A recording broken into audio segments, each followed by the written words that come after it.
This video was brought to you by my loyal patrons. Pledge today and receive exclusive perks. Link in the description.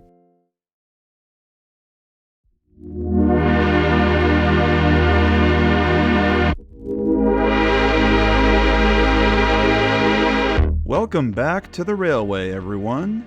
Last time I covered some big updates to the layout, including moving it to a new location and adding expansions.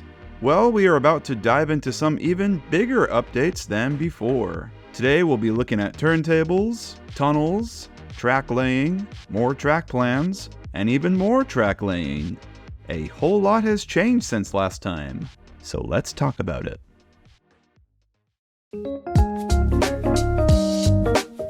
If there was anything on the layout that needed a severe update, it was that crusty old Hornby turntable. It served me well getting started, but as many of you can probably back me up on, it's a piece of crap, and the motor burnt out on me. I used this as an opportunity to finally upgrade the turntable to a proper one, and I opted for the one produced by Pico. It has a full well, and its dimensions fit the space. Many of my followers on Instagram recommended this one, and after researching it a bit, I can see why. It is a kit, and was shockingly very easy to put together. My experience with Pico kits has been pretty good so far. I can recommend really any building kit from them.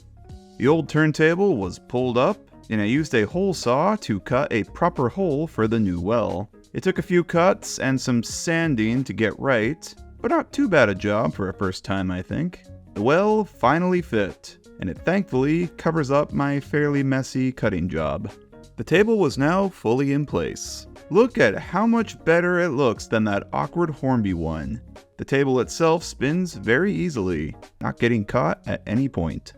I used some gray paint to cover up my cutting job, and while that dried, I sprayed the well with a gray primer, and then used a dark gray acrylic mixed with water to paint on some details, like water drippage, to give it a realistic, used, exposed to the elements kind of look. Little details like that really work wonders. It certainly looks better than just solid, flat-colored plastic. I did never fit a motor to it, so it could not turn on its own, but the engines were able to move on and off it, and I could simply just push it by hand. For the time being, I was happy with it. And of course, I wasted no time in having some fun with it. I just had to reenact this scene. How could I not? Hello, Oliver. Are you being a good gracious engine? I'm glad I did the turntable first, so I could get into that corner before pushing the stations table into place.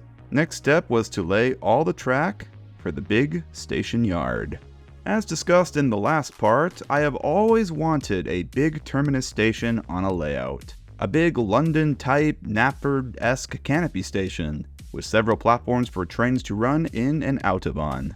I placed a big order of points and platforms from Hatton's, which was sadly my last ever order from them. Rest in peace, Hatton's. We'll never forget you. I laid everything out in place first to get an idea before nailing the pieces down. Already we have a pretty good idea of how this is all going to look. Lots of switches though means lots of potential points of failure, so I continually ran engines over every line as I placed them to make sure each got power fine and none of the gaps between rails caused derailments. Thanks for the help there, Duck. These escape points at the end of the platform were imperative to the operations of this layout, so engines can uncouple from their trains and run round them to the turntable to switch directions. So I used one of my longest engines to test the max distance needed here. For this I used my Duchess of Gloucester. Now, as according to the track plan, I wanted to place a shed here on the opposite side for the station pilot's engine. But I found that having a shed here visually blocked the main points from view, so I opted to just not have one. Instead, I decided to add a proper area for the coaling tower, which, if you remember, was awkwardly over on that siding next to the shed before. Now I have a nice big open space for it, as well as a run-round siding for engines to push wagons onto or to wait in line for their turn. The station pilot's shed was moved to the yard side of the station, on one of the many sidings there. The station terminus is easily the most eye-catching part of the layout at this point, with so many tracks and things going on. I was really happy with this. Nothing more satisfying than a big yard to sort trains out on. Moving back to the main portion of the layout, a lot of work was done on the town section. Using 2 Metcalf road bridge kits, I kit bashed a road bridge that would span over both sections of the main lines, providing another road entrance into the town. Before fixing it into place, I removed the piece of curved track beneath it and swapped it out with a point that would eventually lead to the reverse loop. Using all those brick Metcalf retaining walls I have, I lined out the area surrounding the town with them and fixed them all into place. During this time, I also cut a hole in one of the walls for the junction's footbridge to lead into. Now the footbridge doesn't just end at the wall, it goes into it, creating a walkway for the passengers. The station area was really coming together. The road bridge created a nice visual cutoff between the station and the reverse loop. I started cutting styrofoam boards and fixing them into place to fill out that huge open gap to give the eventual town something sturdy to sit on. I did not glue them down, just in case I would have to remove them for some reason. This is what we call foreshadowing. With all those in place, we can now see the gap left for the tunnel section. This would have to be covered with something. The problem is, the tunnel is against the wall, so it is in a spot that is hard to access. Whatever I would use to cover it would have to be removable. So I built a removable piece out of thinner styrofoam that covered up the space and held itself up on supports. That way I can just lift this section up if an engine ever got stuck in the tunnel. With the tunnel and bridge all in place, it was time for a test run.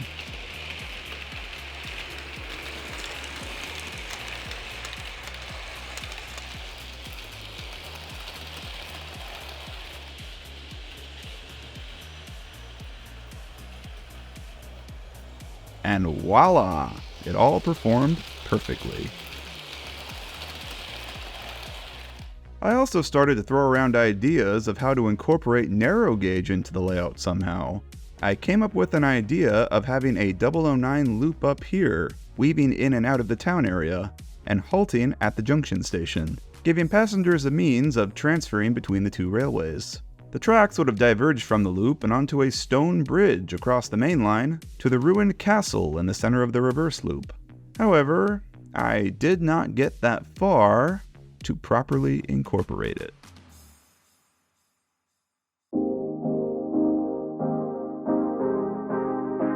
That was the last update made to the layout before wedding season. I got married in February, and the past month or two has consisted of our honeymoon and then doing house renovations. The layout, naturally, took a backseat to all that. But I'm glad I had that time away from it, as it gave me time to mull over some of the problems that I kept having with the current design. Let's discuss some of those. The biggest problem with the layout by far was accessibility. The layout originally was on a 4x8 board, built to such a small size because of the limited space that I had in my old apartment.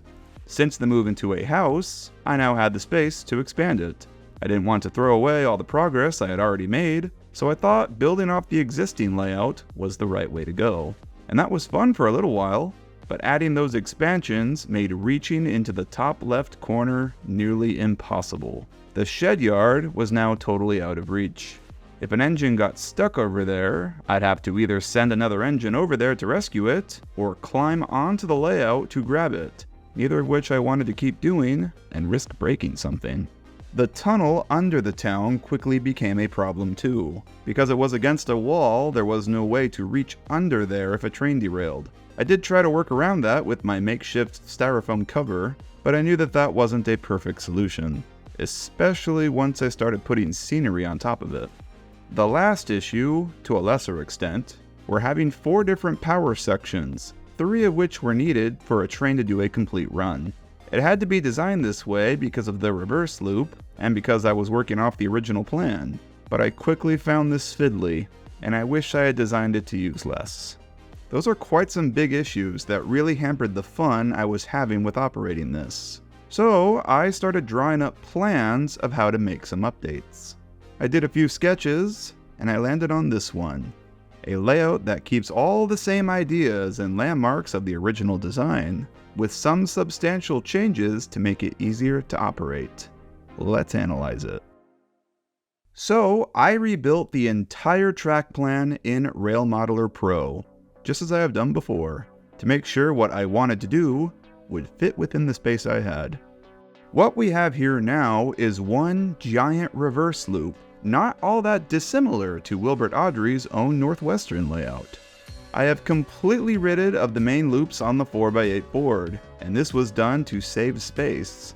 In its place is now a 3x8 board, which will make reaching across it so much easier. The big terminus station and the reverse loop have not changed positions, and are relatively unchanged from the original plans. The main engine shed is now on the other side of the main line, bringing it forward from that hard-to-reach corner and placing it on the controller's side.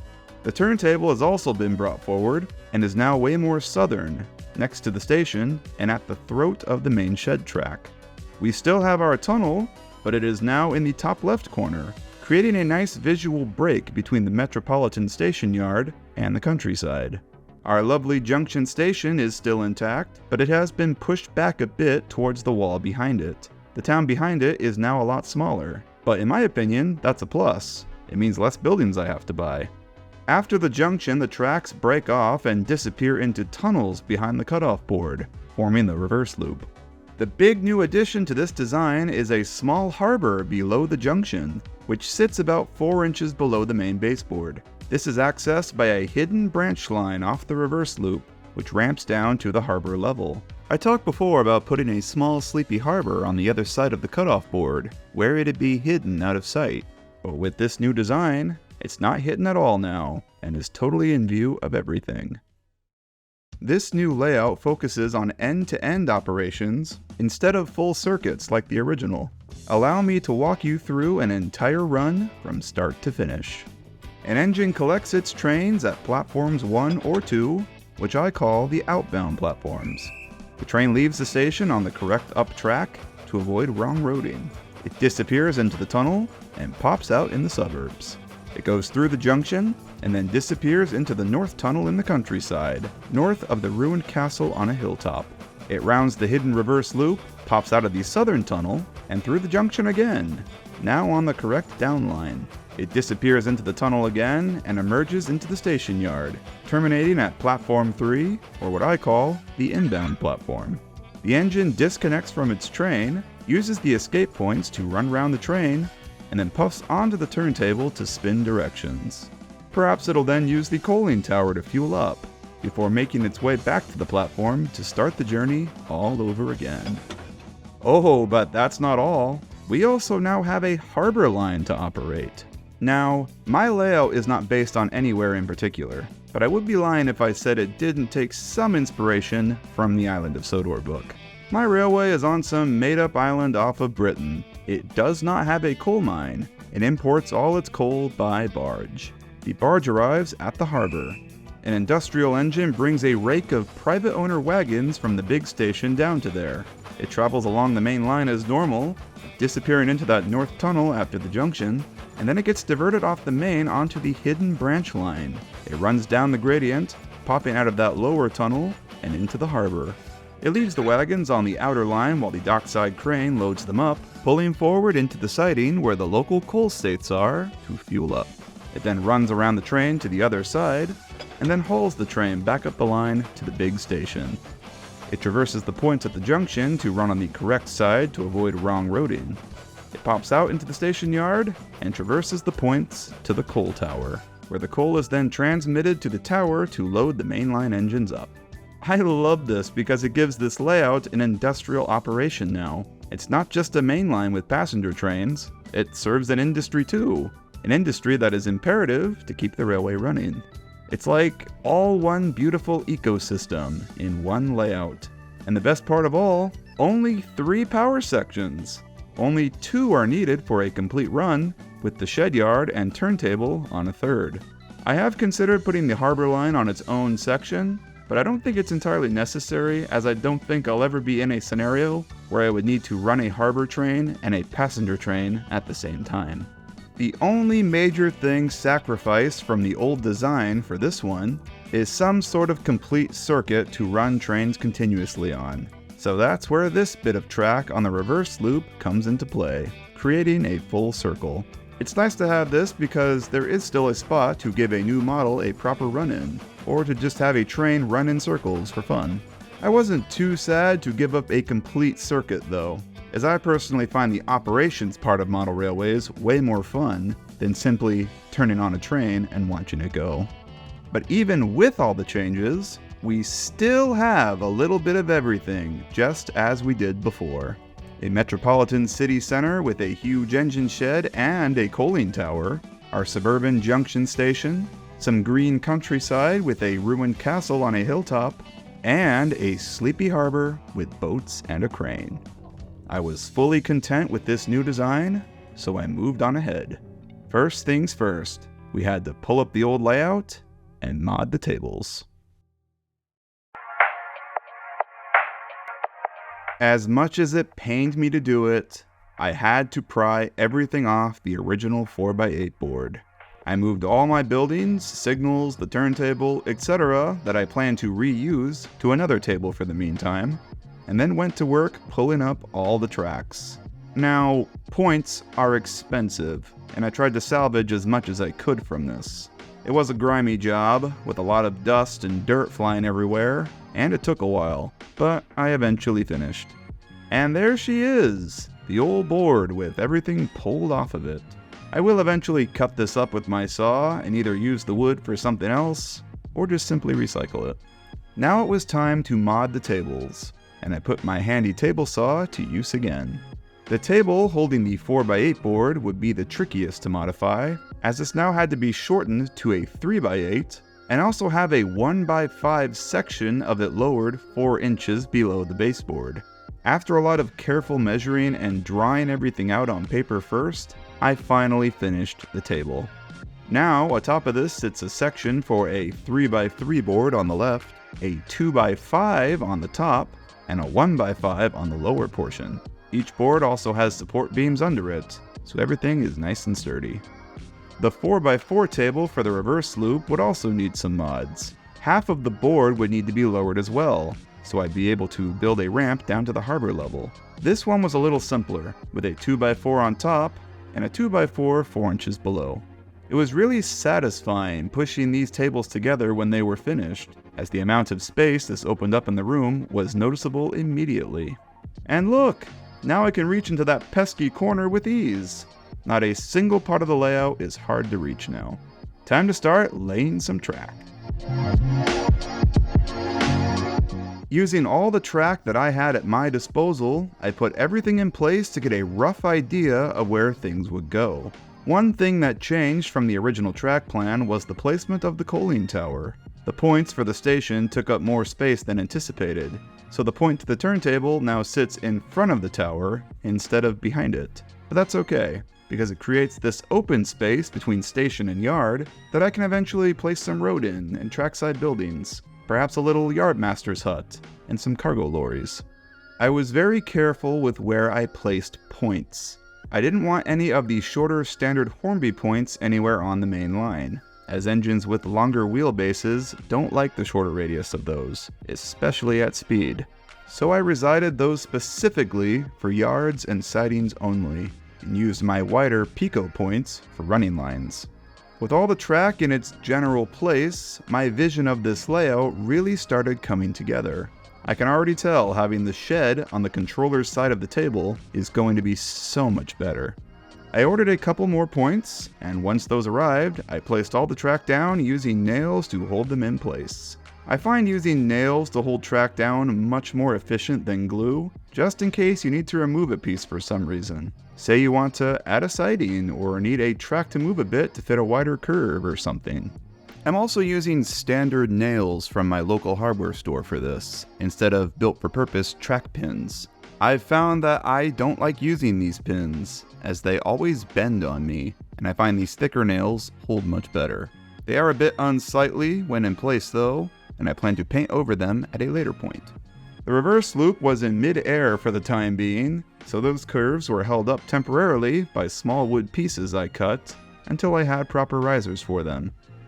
With all the track in place, it was time to do a test run. For the majority of my test runs, I opted to use an engine with a long wheelbase to make sure all areas of the layout would appease any loco. So once again, the Duchess helped me out. Let's see her go.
Perfect! No derailments.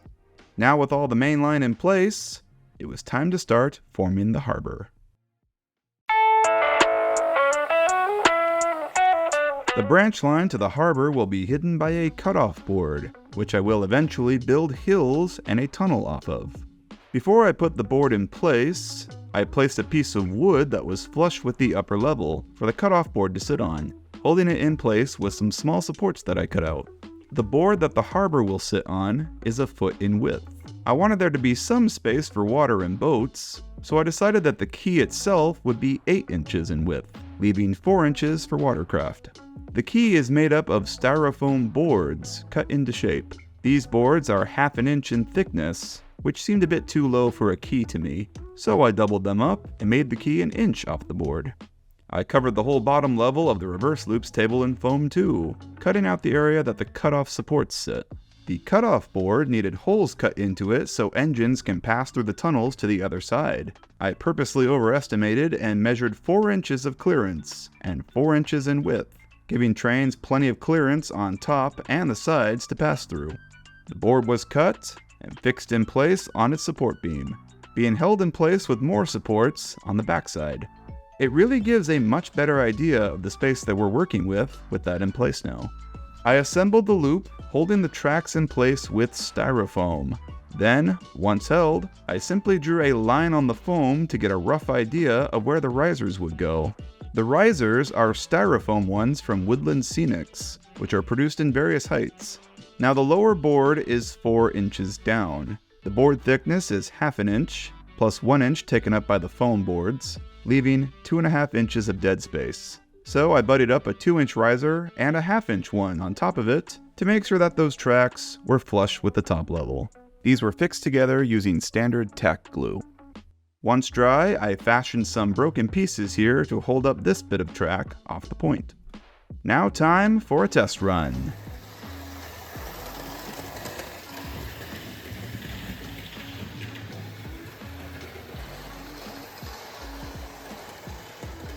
Perfect.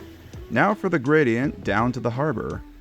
Since this track is going to be manned by smaller industrial engines mostly, I didn't really care about what the radius of the curve was, and I just sort of eyeballed it. The curve will be made up using FlexiTrack. For the gradient, I use Woodland Scenics 4% incline risers, the biggest incline that they produce. I couldn't really go lower than that, as I am limited on the space here. As you can see, once all in place, the gradient is the perfect length, reaching the bottom level just before the points to the harbor. Alrighty, all the tracks are in place now. Let's test her out.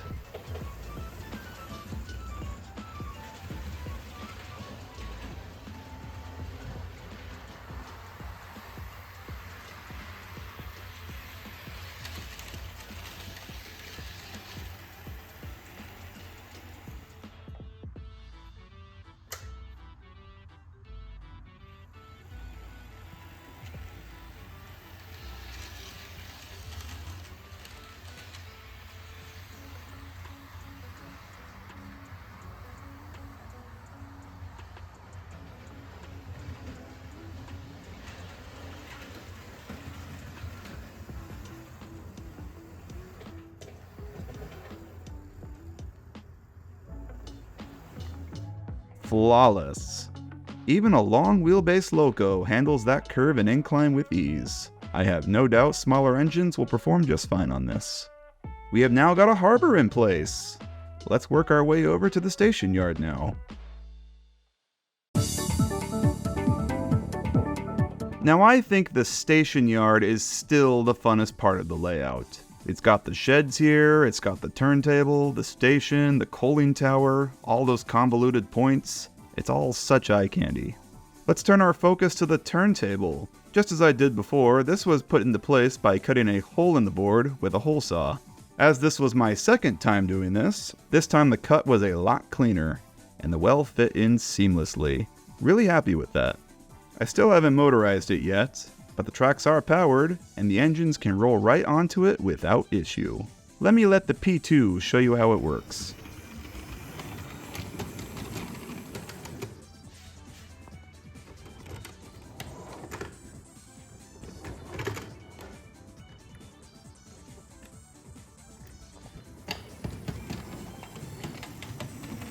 Very nice.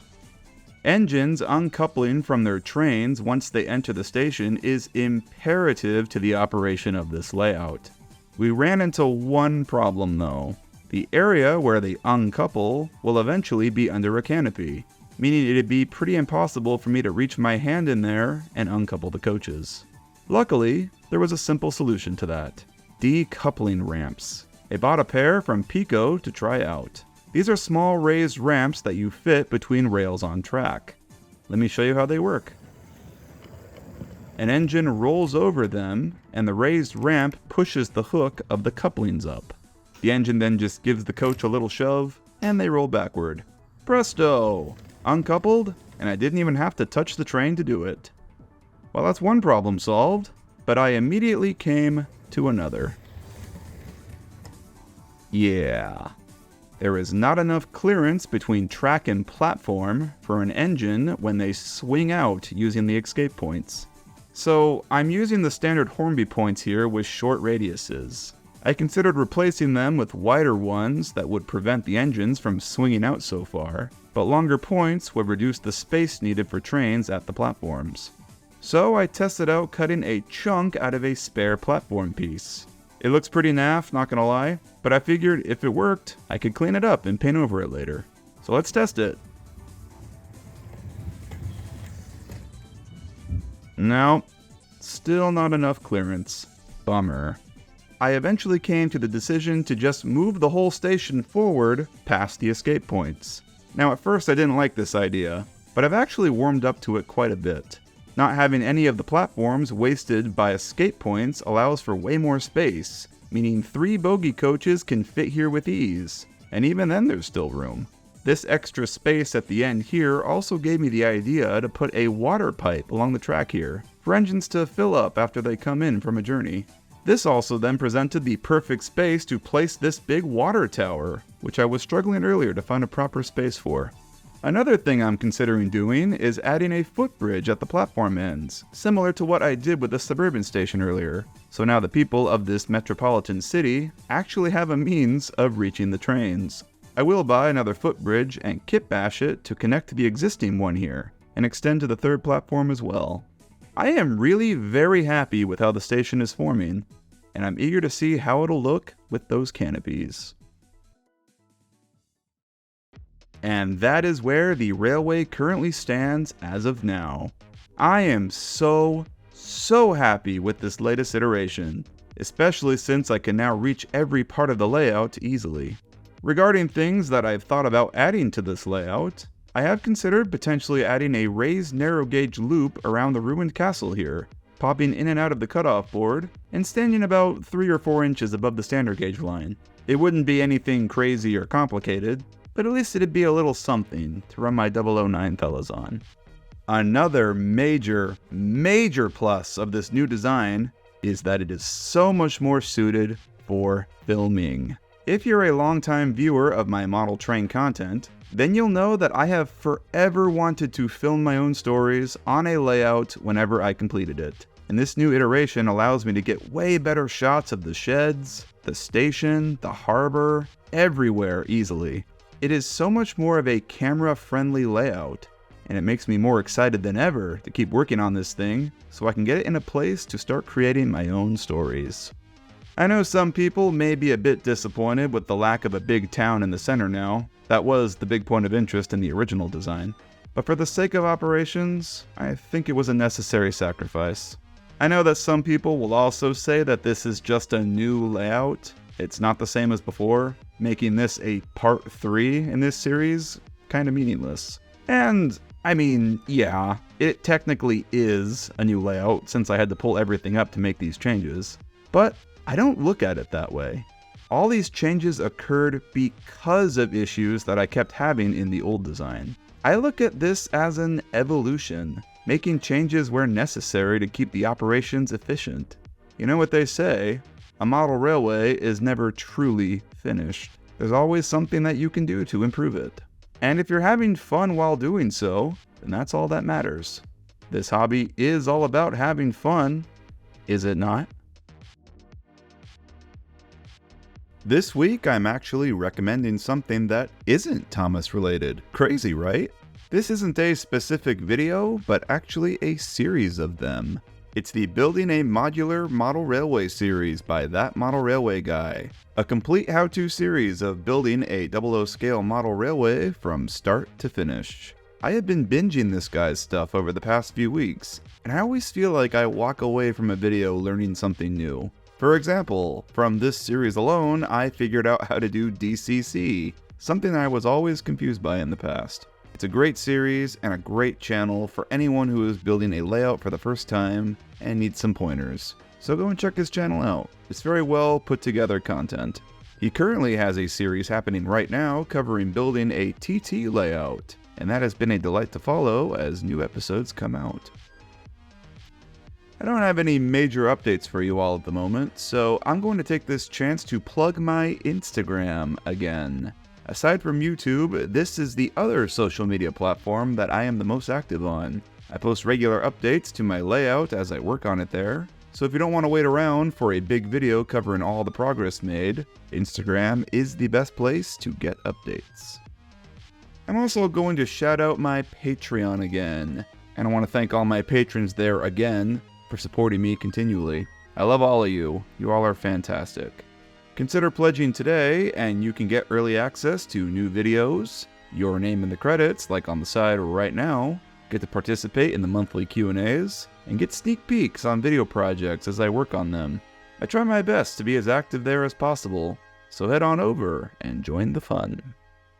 That's all from me today, folks. I hope you all have a great day, and stay safe out there. Now, if you excuse me, I'm going to go run some trains. See ya!